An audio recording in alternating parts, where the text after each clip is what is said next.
Welcome back, everybody, to Bio 2022 here in San Diego. I'm Greg Slobodkin, Editor-in-Chief of ScienceBoard.net, and I have the privilege of being here with Martis Cowles, who is Chief Business Officer for EpiCypher. Welcome. Thanks for having me. Absolutely. So we're here in San Diego, and I couldn't help but notice in your bio, San Diego State, I believe, right? That's right. Yep. I did my undergrad here and then stayed on and did a PhD studying flatworms and fell in love with the city, but eventually I got swept away over to the East Coast, and that's where I landed with EpiCypher in the Raleigh area.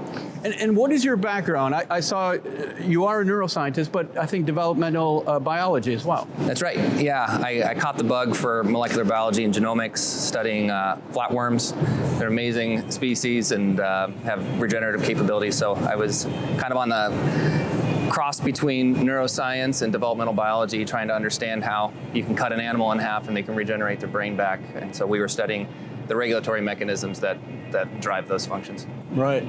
So talk to me about EpiCypher, for those that don't know. I mean, give me sort of the elevator pitch and the history of the company. Right, so EpiCypher was founded in 2012 by 3 academic founders and a business founder. So it was Brian Strahl at UNC, Orgazani at Stanford, and Mark Bedford at UT, or in Texas, and Jim Bone, who is our commercial experience, and kind of formed around the idea of creating innovative technologies around chromatin science. Mm-hmm. So things that are happening on the genome. So what was happening, a lot of focus is on gene transcription. So what we do is we study and provide tools to let researchers get the regulation information off of chromatin. And so EpiCypher kind of has 2 major arms of the business, and one is on biochemistry. So we create recombinant substrates, recombinant nucleosomes, that allow for drug screening and inhibitor development, basic understanding of how enzymes and proteins bind in on chromatin. And then the other one is genomic mapping and chromatin profiling technologies,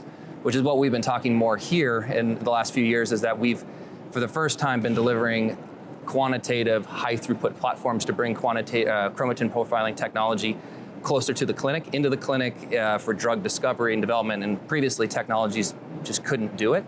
Now we can, and so we're starting to kind of have these very fun discussions and projects forming around how we can take these really exciting new technologies and bring them to preclinical work and even clinical work, trying to find new biomarkers.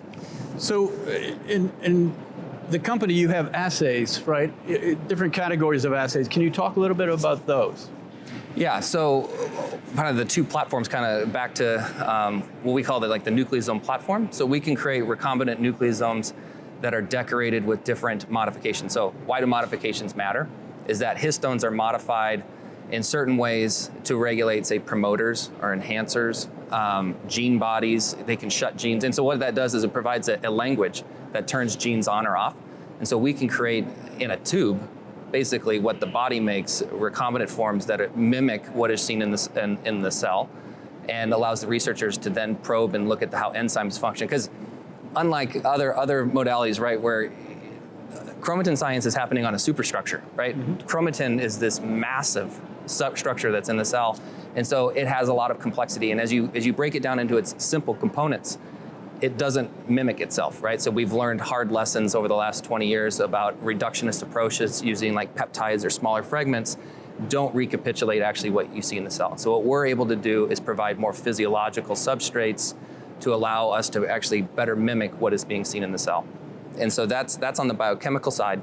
And then on the genomic side, it's really these mapping technologies, which is the new field of, you think about biomarkers, where you say if there's markers that mark promoters or enhancers, these marks get all messed up in cancer and different diseases. Right. And so others too, in some discussions we've heard here, looking at transcripts alone, when you're looking at a drug response, you see that the patient responds or doesn't respond in a good way, right? Why didn't they respond, right? Transcriptionally, they maybe looked the same, but then you threw the drug on, and one has a good event, and another one has a bad event.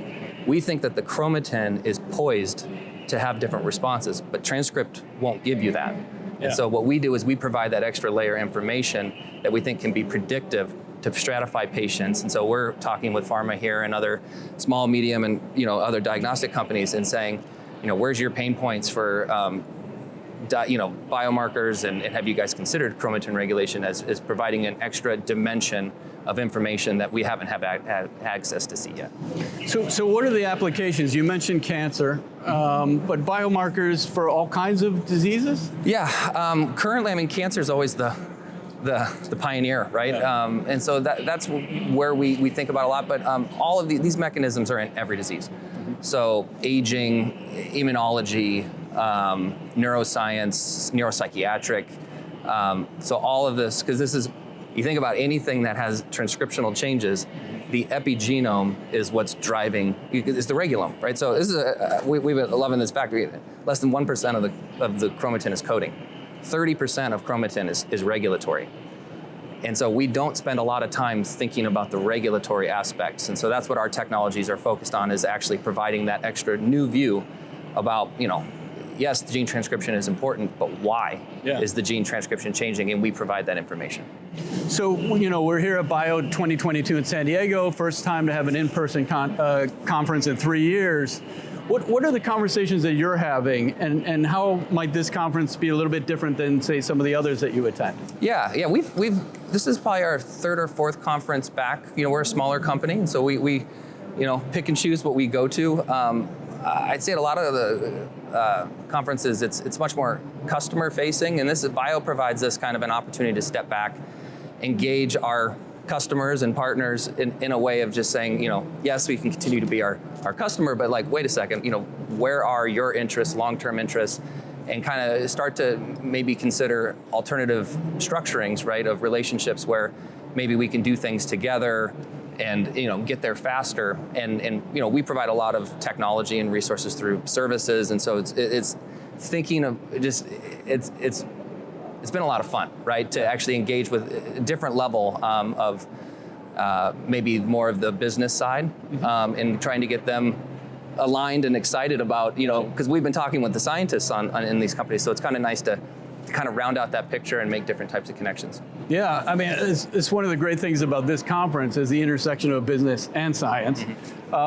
In terms of partnerships and strategic alliances, I mean, how do you see those emerging with your technology?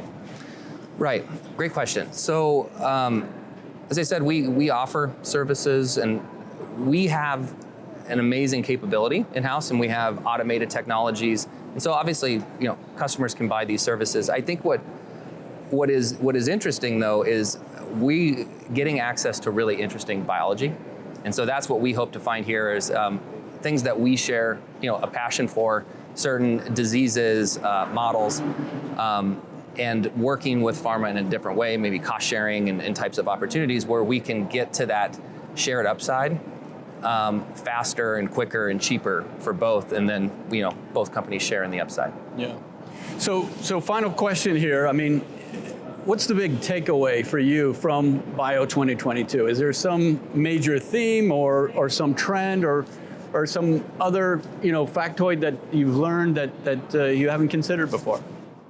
Yeah, well, we've been thinking a lot about diagnostics, right? And just kind of biomarkers. And I think I hear a lot of talk about precision medicine and how we need to do better, right? And explore alternative approaches. And also I've been learning a lot about this. I come from it from a cancer perspective, but with cell therapy, gene therapy, and all of the challenges. And so it's been really fun to be at a conference that kind of has that breadth, right, where you can start to pick up on common themes. And it's been really informative for our technologies, thinking about, away from cancer and thinking about other ways and modalities of which the technology can be used to help. Well, Martis, it's been great talking with you. For sure. And please stick with us for continuing coverage from Bio 2022 here in San Diego.